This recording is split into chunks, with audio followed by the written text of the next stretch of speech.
if Austin Butler's going to wear a San Francisco Giants hat, I'll wear a Phillies hat.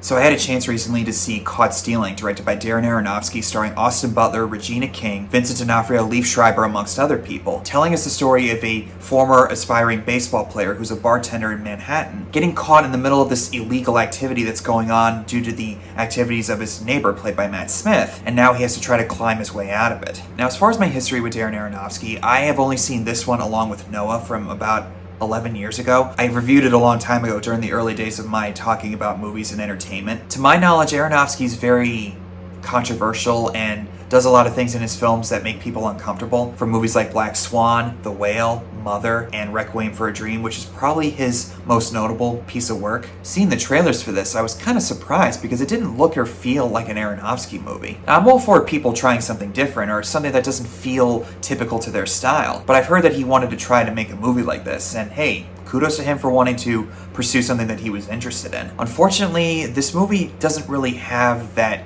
pull that I think people would have expected to see from somebody like him. A lot of people have already mentioned this with this movie, so I'm not adding anything new to the conversation. But really, it's just a reasonably entertaining, by-the-numbers crime thriller. Nothing bad or offensive. It's just so-so, I would say. There are some fun sequences throughout this movie, like the cat and mouse situations that Austin Butler's character finds himself in, and it's a role that does require a decent amount of physicality from an actor like Austin Butler, and he manages, I think, to really keep the audience engaged. I think Austin Butler's quite good in this, even if what they do with his character is not something that I'm particularly wowed by. Certain things that come up throughout the movie, I won't get into any spoilers, but they're not really groundbreaking or original. I kind of saw it coming from a mile away, but I was waiting to see if they could add some sort of different angle to it, and they didn't really add much to it. But there is a decent payoff by the finale regarding the car crash involving the two Hasidic Jews, played by Vincent D'Onofrio and Liev Schreiber. Again, I won't go into specifics, but I thought it was a decent payoff. Even if the screenplay is kind of lackluster or just surface level, he does, I think, in a way, manage to decently elevate the material far more than it allows him to. Like when certain emotional moments hit, he's able to hit all those right beats without feeling inauthentic. And his interactions with certain people like Matt Smith, who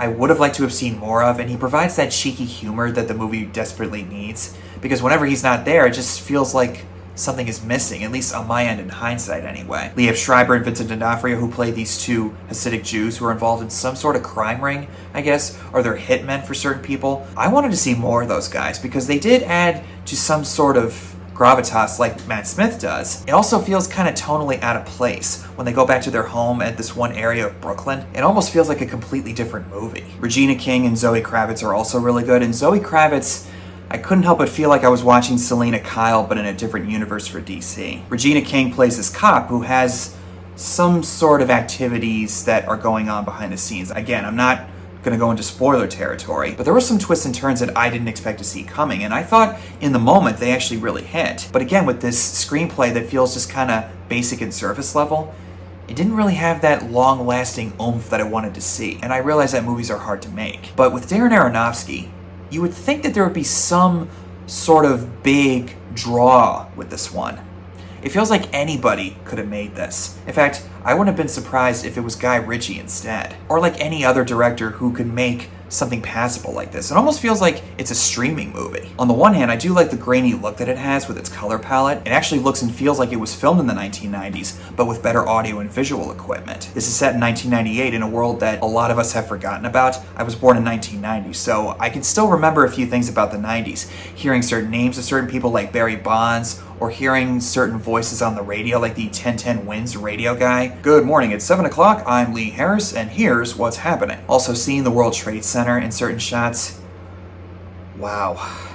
Even now, seeing the Trade Center in any piece of entertainment that takes place before 9/11 still gets an emotional response out of me, mostly because of my personal connection to 9/11, which I've talked about in previous videos, but that's neither here nor there. But seeing New York portrayed as a character of its own, it does kind of add to the excitement of it all. There are some decent thrills throughout this movie, which I did like, and Laura Dern has a part in this movie as Hank's mother, Hank being the character that Austin Butler plays, but she doesn't show up until the credits. It's a certain moment that does have a purpose, yes, but it's nothing really big or anything that could potentially set up something else. In fact, I saw some people still in their seats by the time the credits rolled. We've gotten so used to MCU post or mid-credit scenes that we kind of expect that from everything now. Yeah, I don't really have anything else to say about Caught Stealing. It's perfectly harmless and a decent by-the-numbers crime thriller, Looking back on it, I think this time next year, nobody is really going to remember it, but if it ends up being a cult classic of some kind, hey, crazier things have happened. If anything, you could just watch it for Austin Butler alone. He clearly